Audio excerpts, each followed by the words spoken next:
Late 19th century, जब Europe में हर जगह नेशनलिस्ट मूवमेंट शुरू होने लगी, उस वक्त ज्यूज जो कि यूरोप के मुख्तलिफ ममालिक में रह रहे थे उनको एक्सपेल किया जाने लगा। ठीक उसी वक्त एक और मूवमेंट स्टार्ट हुई जिसको ज़ायनिस्ट मूवमेंट कहा जाता है। ये ज्यूज की तरफ से स्टार्ट की गई थी और इसका एक main head Lionel Walter Rothschild, जो कि पैलेस्टीन में एक ज्यूइश स्टेट बनाना चाहता था। और फिर आता है 1917 जिसमें बाल्फोर डिक्लेरेशन साइन की गई, जिसको आज के इसराइल पैलेस्टीन कॉन्फ्लिक्ट का ओरिजिन कहा जा सकता है। इस डिक्लेरेशन में ब्रिटिश ने यह अनाउंस किया कि वो ज्यूइश लोगों की मदद करना चाहती है कि वो पैलेस्टीन में एक स्टेट बना पाए।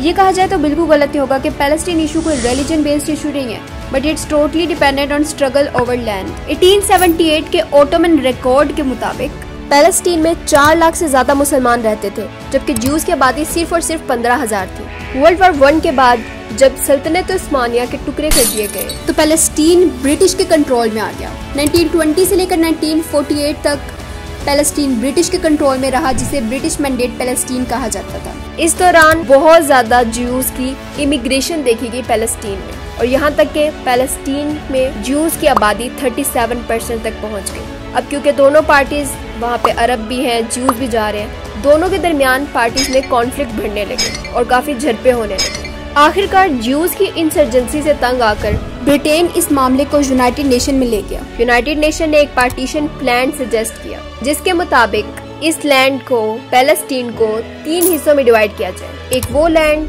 जो कि ज्यूज को दी जाए, जो कि 55% थी। सेकंड, जो कि अरब्स को दी जाए 42%, और बाकी बची 3% लैंड को इंटरनेशनल टेरिटरी डिक्लेयर किया गया, जिसमें जेरूशलम का इलाका शामिल था, क्योंकि जेरूशलम जो है वो मुसलमानों, क्रिश्चियन, ज्यूज सबके लिए इक्वल इंपॉर्टेंस रखता था। इस वजह से उसको इंटरनेशनल टेरिटरी डिक्लेयर किया गया। 14 मई 1948 को ब्रिटिश ने पैलेस्टीन से विड्रॉ कर लिया और इनके निकलते ही ज्यूज नेशनल काउंसिल ने इसराइल की स्टेट को डिक्लेयर कर दिया कि इसराइल की स्टेट अब मार्ज़े वजूद में आ चुकी है। ये डिक्लेरेशन होने की देर थी कि साइड वाली नेबरिंग अरब कंट्रीज, जिनमें Egypt, Iraq, Syria, Jordan, Lebanon वगैरह शामिल हैं, इन्होंने मिलकर इसराइल पर एक हमला कर दिया। लेकिन फिर भी फतह इसराइल की हुई और इसराइल ने यूनाइटेड नेशन के प्लान से 50% ज्यादा लैंड पर कब्जा कर लिया। यूनाइटेड नेशन ने इंटरवीन किया, सीज फायर करवाई दोनों पार्टीज के दरमियान में, और एक अंदाजे के मुताबिक इस 1948 की जंग में 7 लाख से ज्यादा पैलेस्टीनियन रेफ्यूजीज फोर्सफुली एक्सपेल किए गए इसराइल की जानिब से। इसके बाद अगर दूसरा बड़ा इवेंट देखा जाए तो वो 1956 का सुएज कैनाल क्राइसिस है, जिसमें कि इजिप्ट ने सुएज कैनाल पर कब्जा कर लिया और इसराइल की शिप्स को वहां पे एंटर होने से रोक दिया गया। अब इसके मुकाबले में ब्रिटिश, फ्रेंच और इसराइल की फोर्सेस ने मिलकर गजा स्ट्रिप पर कब्जा कर लिया, लेकिन यूनाइटेड नेशन और यूएसए के प्रेशर की वजह से उनको बहुत जल्द वहां से विड्रॉ करना पड़ा। इसके बाद 1967 की वॉर, जिसके नतीजे में इजिप्ट, जॉर्डन और सीरिया के इलाकों पर कब्जा कर लिया गया। 1967 की वार, जिसको 6 डे वार भी कहा जाता है, ये 5 जून से लेकर 10 जून तक चली। इसराइल इस जंग में भी जीत गया और इसकी वजह से इसराइल ने इजिप्ट के इलाकों में से गजा स्ट्रिप और सिनाई पेनिनसुला पर कब्जा कर लिया। वेस्ट बैंक और ईस्ट जेरूशलम जॉर्डन से ले लिए और सीरिया से गोलान हाइट्स ले ली गई।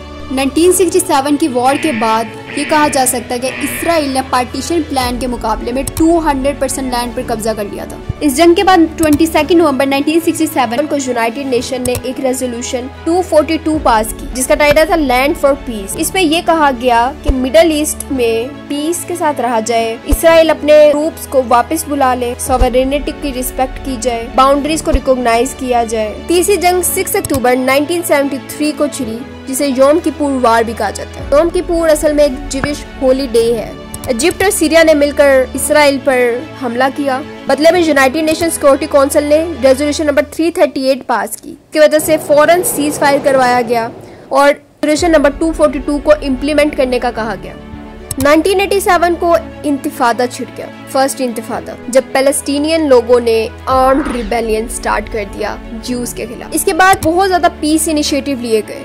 पीस कायम करने की कोशिश की गई, जिसमें सबसे पहला है कैंप डेविड अकॉर्ड। ये 1978 में लिया गया, जिसमें इजिप्शियन प्रेसिडेंट अनवर अल सादत और इस्राएली प्राइम मिनिस्टर मेनाकेम ने शिरकत की। 17 सितंबर 1978 को 12 दिन तक सीक्रेट नेगोशिएशन हुए कैंप डेविड में, और उसके बाद व्हाइट हाउस में 2 एग्रीमेंट साइन किए गए यूएस प्रेसिडेंट जिमी कार्टर की मौजूदगी में। इन 2 एग्रीमेंट के मुताबिक इजिप्ट ने इसराइल को तस्लीम कर लिया और इसराइल ने सिनाई पेनिनसुला का इलाका इजिप्ट को वापस करने के लिए रजामंदी जाहिर की। लेकिन इसके 2 सालों के बाद प्रेसिडेंट सादत को असैसिनेट कर दिया गया। उसके बाद 1993 में होने वाले ओस्लो अकॉर्ड, जो कि Israeli prime minister Yitzhak Rabin, Palestinian liberation organisation के लीडर यासिर अराफात के दरमियान में हुई। इसके दौरान इसराइल का राइट मान लिया गया कि वो एग्जिस्ट कर सकता है, और इसराइल ने ये माना कि वो जितनी भी उसने टेरिटरी अब तक कब्जा करके रखी थी वो फलस्तीन को वापस कर देगा। 13 सितंबर 1993 को प्रेसिडेंट बिल क्लिंटन के सामने उनकी मौजूदगी में व्हाइट हाउस पर ये एग्रीमेंट साइन किया गया, और इसके बाद 1994 में PLO लीडर यासिर अराफात और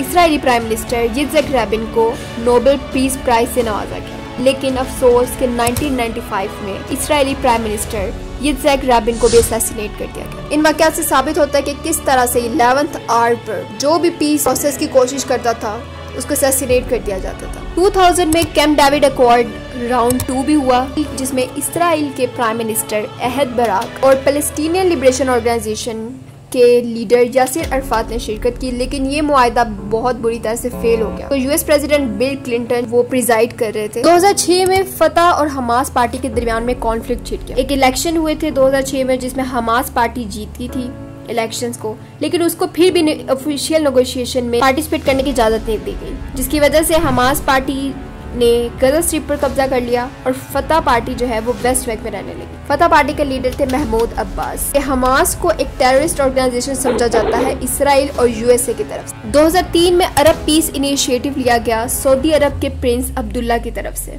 एक बैरूत समिट हुई 28 मार्च 2002 को, जिसमें ये प्लान सजेस्ट किया गया कि इसराइल यूनाइटेड नेशन के बॉर्डर जो कि 1967 की वॉर से पहले तक के थे वो वापस कर दे। इसके बाद रिलेशन जो है इसराइल के साथ नॉर्मल कर देंगे, लेकिन इसराइल को ऑक्युपाइड टेरिटरी से अपने फोर्सेस निकालनी होंगी, खास तौर पर गोलान हाइट से, और ईस्ट जेरूसलम को फलस्तीन का कैपिटल मानना होगा, और फलस्तीन जिसमें वेस्ट बैंक और गजा स्ट्रिप शामिल है उसको एक इंडिपेंडेंट रियासत मानना होगा जिसका कैपिटल ईस्ट जेरूसलम होगा। इसके साथ साथ रेफ्यूजीज के लिए एक जस्ट सोल्यूशन पेश किया जाए।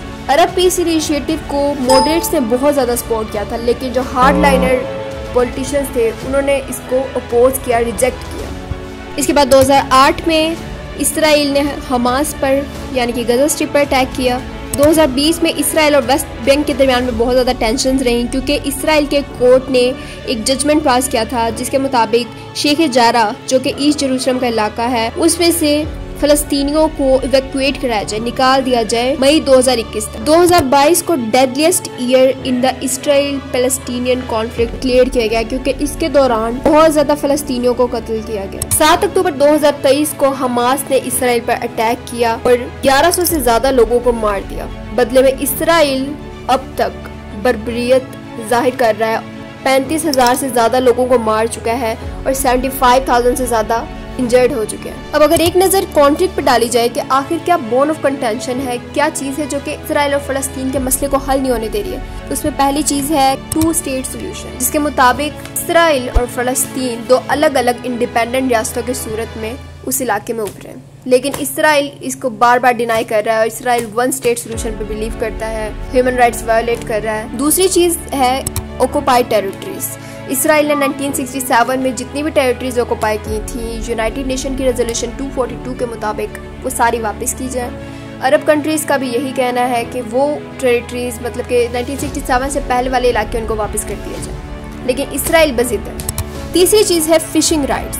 मेडिटेरेनियन सी में गजा की बोट्स को ब्लॉक किया जाता है, उनको 3 मील से ज्यादा साहिल के अंदर जाने नहीं दिया जाता। ये अज्यूम किया जाता है कि शायद उनको आर्म ना सप्लाई किए जा रहे हो, तो ये बहाना लगाकर वहाँ के फिशरमैन को उनकी लिवलीहुड कमाने से रोका जाता है। नंबर 4 पर इसराइली सेटलमेंट्स हैं। इसराइल अब तक 100 से ज्यादा सेटलमेंट्स बना चुका है, जिसमें 4.5 लाख से ज्यादा जूज आबाद हैं, और ये सेटलमेंट मजीद भर रही हैं। बेंजामिन नेतन्याहू के दौर में तो इसमें बहुत ज्यादा खाते हुआ इजाफा देखने को मिला है। और इसके अलावा ईस्ट जेरूसलम में भी 2 लाख से ज्यादा जूज आबाद हैं।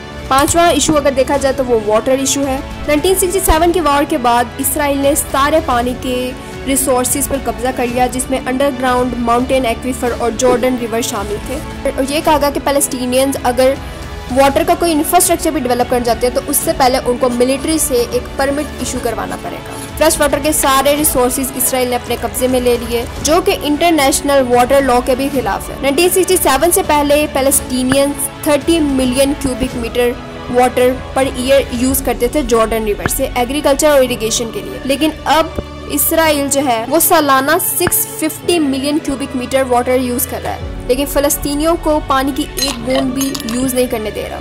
इसके साथ साथ पैलेस्टीनियंस को फिजिकली भी रिवर को विजिट करने से रोका जाता है। देखिए अफसोस की बात यह है कि इन सब चीज़ों के बावजूद, सारी ह्यूमन राइट्स वायोलेशन के बावजूद यूएसए जो है वो इसराइल को बैक करता है और सालाना $3 बिलियन तक की मिलिट्री एड प्रोवाइड करता है इसराइल को। इसके साथ साथ यूनाइटेड नेशन सिक्योरिटी काउंसिल में जितनी भी रेजोल्यूशन इसराइल के खिलाफ पास होती हैं, यूएसए उनको वीटो कर देता है। इसके साथ साथ रेफ्यूजीज का इशू, 1948 में तकरीबन 7 लाख से ज्यादा रेफ्यूजीज एक्सपेल किए गए। 1967 की वार में 3.5 लाख से 4 लाख तक रेफ्यूजीज को डिस्प्लेस किया गया। United nation relief and work agency UNRWA वो फलस्तीनी रेफ्यूजीज के लिए काम करती है, लेकिन यहाँ पे भी अगर हम यूएस की इंटरवेंशन देखें तो 2018 में यूएस स्टेट डिपार्टमेंट ने 2 प्लान पेमेंट्स जो कि $100 मिलियन से ज्यादा तक की थी, इससे 5 मिलियन रेफ्यूजीज और उनके डिसेंडेंट को मिडल ईस्ट में सपोर्ट किया जाना था, उनको कट ऑफ कर दिया, रोक दिया, क्योंकि ट्रंप ने जेरूशलम को इसराइल का कैपिटल कंसीडर किया था, मान लिया था, तस्लीम कर लिया था। और उसके बाद पैलेस्टीनियन अथॉरिटी ने ट्रंप एडमिनिस्ट्रेशन के साथ अपने टाइज कट कर दिए थे। और द लास्ट वन, आखिरी मसला हम कह सकते हैं कि जेरूशलम को लेकर है। पैलेस्टीनियन जो है वो ईस्ट जेरूशलम में अपना कैपिटल बनाना चाहते हैं, लेकिन इसराइल इसको अनडिवाइडेडली अपने पास रखना चाहते हैं। डोनाल्ड ट्रंप ने 28 जनवरी 2020 को एक प्लान दिया जिसको पीस फॉर प्रॉस्पेरिटी कहा जाता है। इसके 2 कंपोनेंट्स है, पॉलिटिकल और इकोनॉमिक। पॉलिटिकल कंपोनेंट देखा जाए तो उसमें ये कहा गया था फलस्तीन के लोगों को सेल्फ गवर्नमेंट का राइट दिया जाएगा, लेकिन कुछ कंडीशंस आयद की जाएंगी। कंडीशंस ये थी कि फ़लस्तीन जो है वो अपना कैपिटल जेरूशलम में नहीं बनाएगा बल्कि उसके बाहर बनाएगा। फ़लस्तीन का बॉर्डर और एयर स्पेस इसराइल की फोर्सेस के कंट्रोल में होगा, उनकी फॉरेन पॉलिसी भी इसराइल ही मैनेज करेगा। फ़लस्तीन जो है वो बदले में इसराइल को जेविश स्टेट कंसीडर करेगा। हमास को बिल्कुल डिसआर्म कर दिया जाएगा। फ़लस्तीन कोई भी इंटरनेशनल ऑर्गेनाइजेशन को ज्वाइन नहीं कर पाएगा। और इसके अलावा जितने भी international court of justice ICJ में केसेस चल रहे हैं उनको डिसमिस करना पड़ेगा फ़लस्तीन को। फ़लस्तीन को जितनी भी ज्यूज़ की सेटलमेंट वेस्ट बैंक में उनको एक्सेप्ट करना पड़ेगा और यरूशलेम जो है वो अनडिवाइडेडली इसराइल के पास रहेगा। इसके बदले में इकोनॉमिक प्लान दिया गया कि $50 बिलियन की एड जो है वो फ़लस्तीनियों को दी जाएगी। ये money Gaza, West Bank, Egypt, Jordan, Lebanon में खर्च की जाएगी और इस पैसों को खर्च करते हुए इंफ्रास्ट्रक्चर बिल्ड किया जाएगा, एजुकेशन सेंटर्स, हॉस्पिटल्स बनाए जाएंगे फ़लस्तीन में। लेकिन फिर भी ये प्लान जो है ये रिजेक्ट कर दिया गया फ़लस्तीनियों की तरफ से, क्योंकि उनकी डिमांड्स को एड्रेस नहीं किया गया था। वहीं चलते चलते अगर हम वे फॉरवर्ड की या पॉसिबल सोल्यूशंस की बात करें तो 2 तरह के सोल्यूशन हो सकते हैं, एक वो जो कि शॉर्ट टर्म है, दूसरे के long term. Short term solutions की बात करें तो सबसे पहले जो ऑन गोइंग वार है गजा और इसराइल के दरमियान चल रही है उसको फौरन से रुकवाया जाए और इसके लिए चाइना, USA, रशिया, UNO अपना इफेक्टिव रोल प्ले करें, इंटरवीन करें और फौरन इस जंग को रुकवाने की कोशिश करें। नंबर 2, ह्यूमन असिस्टेंस प्रोवाइड की जाए।